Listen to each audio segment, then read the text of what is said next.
Hello Jackson Team! Après des années de galère avec une vieille machine qui a duré 15 ans mais qui a fait son temps et des économies difficiles à faire pour moi, c'est la crise. Aujourd'hui, j'ai pu m'offrir une nouvelle machine à coudre.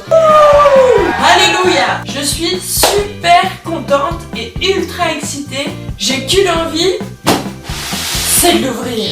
Mais attention, j'ai décidé de l'ouvrir avec vous pour découvrir avec vous ce qu'elle contient.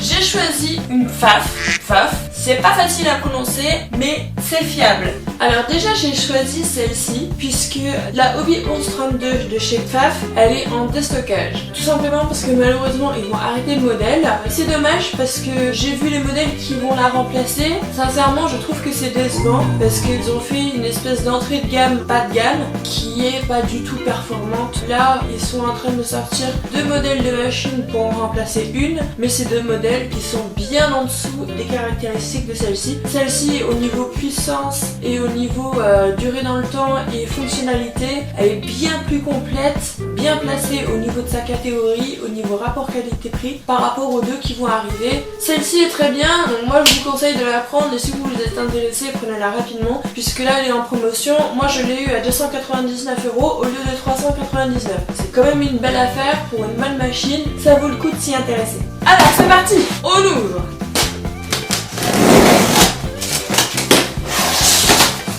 Donc, la pédale est bien protégée dans du papier à bulles. Le papier bulle, en cas de panique, c'est cool, ça permet de se défouler. On a Important Safety Instructions, alright. Bon, les consignes de sécurité de l'utilisation de la machine. La pédale, c'est sûr que ça peut toujours servir, avec le petit cordon, le branchement, bref. Ensuite, alors là, on a tout le petit matériel. Non, c'est bien. Bon, il y a une notice à l'intérieur, on va regarder un petit peu à quoi ça correspond tout ça. Ah, suspense! Et là, on a le manuel d'utilisation. Le petit manuel d'utilisation, ça, il faut toujours le garder. Peu importe que votre machine, elle ait 1 an, 10 ans, il faut toujours le garder. C'est pratique pour se remémorer les choses, mais en plus, il y a des fois, on découvre encore des nouvelles choses. Pfaff Hobby 1132, un petit morceau de polystyrène, elle est bien protégée, c'est bien. L'autre morceau de polystyrène, alors ça c'est le capot rigide, ça sert à protéger la machine à coudre, soit en la transportant ou alors juste en la rangeant pour éviter la poussière, etc. Et puis le plastique qui va avec, mais ça on s'en fout. Un autre bout de polystyrène, que je vous la sorte dans le bon sens quand même.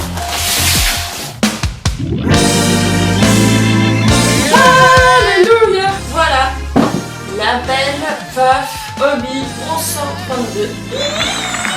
Je suis trop contente! Vous imaginez même pas comment j'ai galéré avec mon ancienne machine, mais j'ai fait preuve de patience. Le soulagement d'avoir une nouvelle machine. J'aime bien son design parce qu'elle est rose, elle est simple à comprendre. Bon d'accord, c'est très girly, mais bon, j'aime bien moi. Ce qui m'a intéressé sur cette machine, là on a les points normaux en rose, les points un peu standards, et on retrouve exactement les mêmes points, mais en points stretch. Ça c'est trop cool parce que de plus en plus de tissus maintenant sont en jersey ou en lycra, enfin des choses élastane, etc.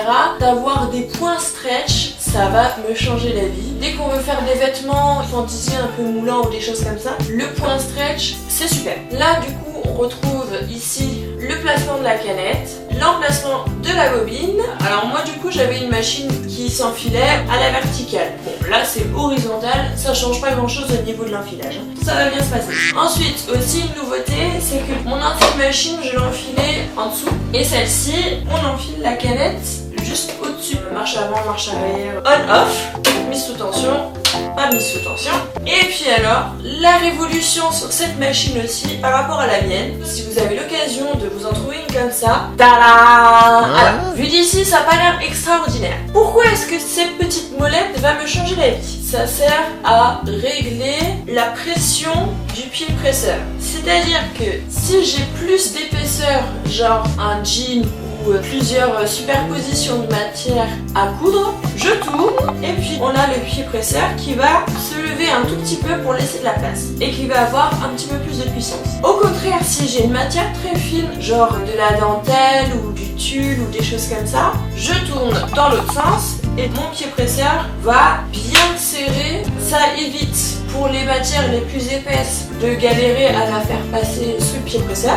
Là, je vais pouvoir le faire. Et pour la dentelle ou tout ce qui est tulle, etc., c'est important aussi parce que ça évite qu'il soit pas assez bien maintenu et donc la matière passe en dessous dans les griffes. Et ça, c'est une catastrophe. Non seulement ça abîme la matière, mais en plus ça fait des brouillons de fil. Et à cause de ça, on peut rater notre modèle et c'est toujours décevant. Super, on est content. Voilà, alors, point normal, point élastique, molette de réglage du nombre de points par centimètre, molette de réglage, point élastique ou pas machin, molette de réglage pour les points également, marche arrière, l'emplacement de la canette, emplacement de la bobine, enfilage, petite molette pour régler la tension du fil, enfilage de la canette, marche avant, marche arrière, manuel, réglage de la pression du pied presseur au pied de biche.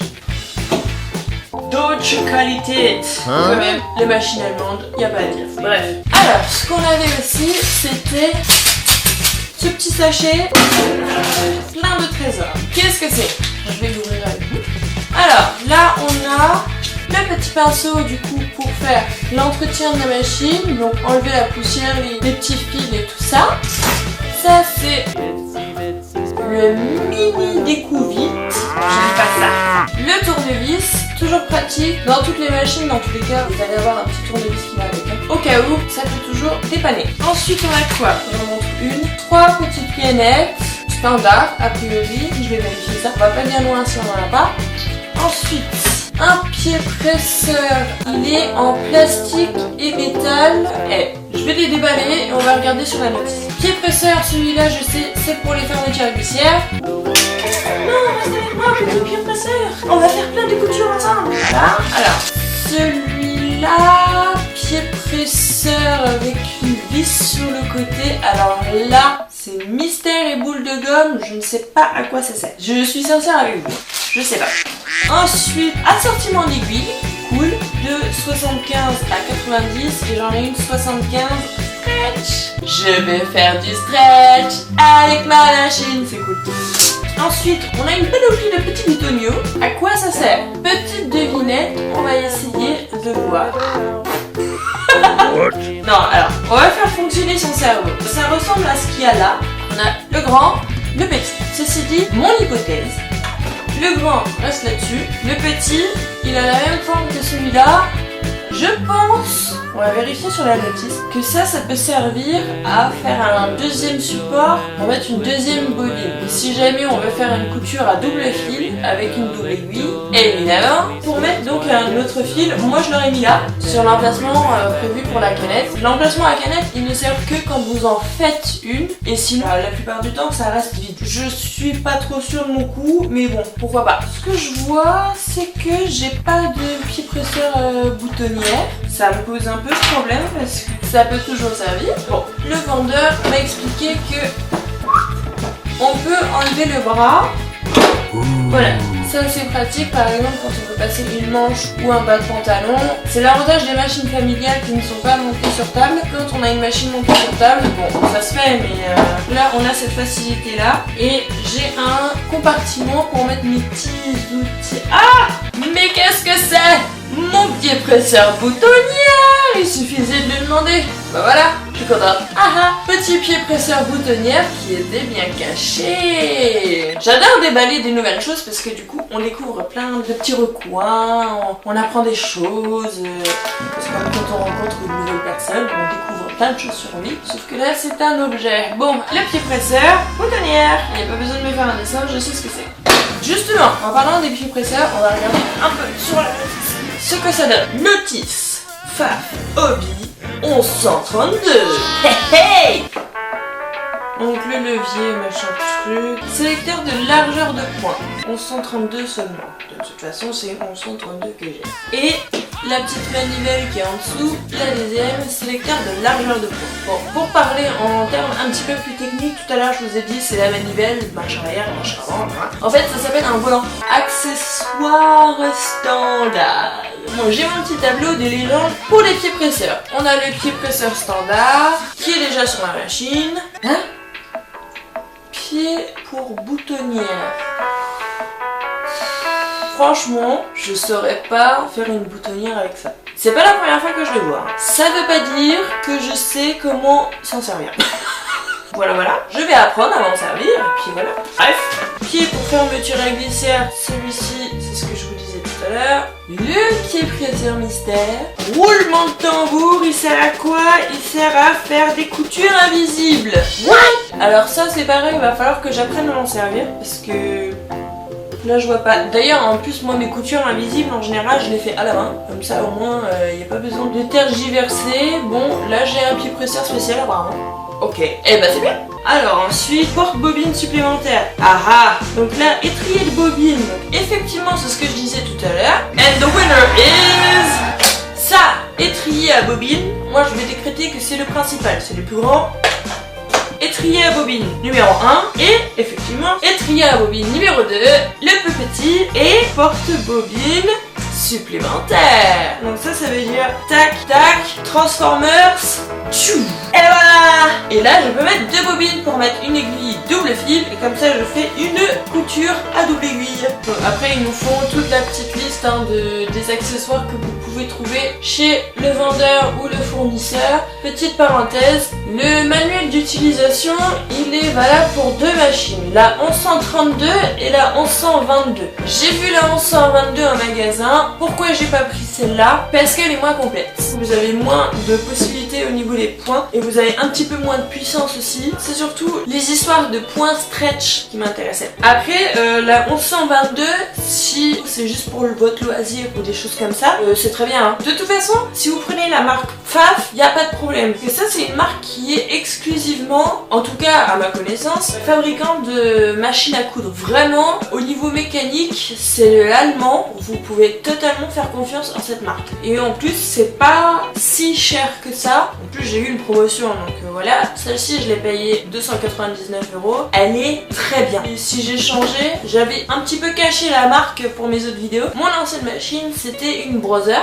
Et vraiment super bien aussi. Hein. Mais elle a quand même fait 15 ans. On l'a fait réparer 2 fois. Mais bon, elle a duré quand même un certain temps. Minimum, pour avoir quelque chose de correct, 300 €, c'est bien. En dessous, vous prenez des risques parce que c'est des choses moins puissantes, des machines un peu plus fragiles et moins complètes que vous allez trouver. Au-dessus, c'est bien, mais faut être dans ces cas-là plus dans une optique un peu plus professionnelle ou vraiment à faire de la couture tous les jours, faut être très régulier à travailler sur votre machine. Dans ces cas-là, ça vaut le coup d'investir, effectivement. Moi, je fais un petit peu avec mes moyens. 300 €, c'est bien. Si vous voulez choisir une machine à coudre, donc Pfaff et Brother, alors là, vous y allez les yeux fermés. C'est les 2 meilleures marques sur le marché. Au niveau rapport qualité-prix, on est bien. Au niveau mécanique, on est top. Moi, je me suis un peu obstinée à pas prendre d'électronique sur ma machine parce que j'avais eu des mauvais échos. A priori, électronique ou écran LCD, il y a eu des progrès de fait. Mon conseil, si vous mettez de l'électronique là-dedans, prenez d'une Brother. Là, au niveau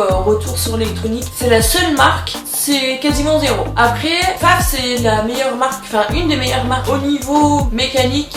Celle-là, elle vous lâche pas. Par contre, Pfaff, au niveau électronique, il faut pas, parce qu'ils ont un peu plus de mal à gérer un peu les deux. Ils sont très forts en motorisation et en puissance et en longévité, etc.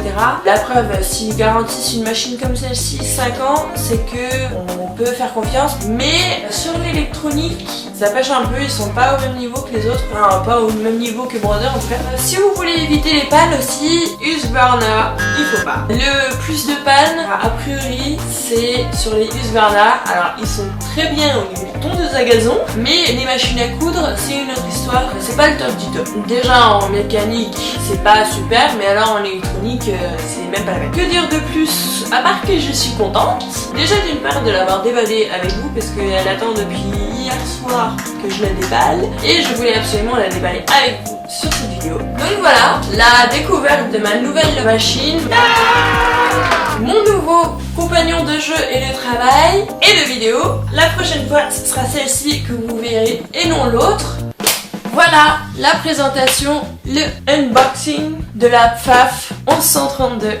J'espère que cette vidéo vous a plu et que ça vous aidera à choisir votre future machine. En tout cas, moi je suis super contente avec celle-ci. N'hésitez pas à me laisser en commentaire votre avis sur différentes machines ou celle-ci si vous l'avez eu. Il me reste plus qu'à la tester et vous préparer d'autres petites vidéos et des petits tutos qui seront à venir. Je vous dis donc à bientôt pour de prochaines vidéos ensemble. En attendant, restez créatifs and keep it funky.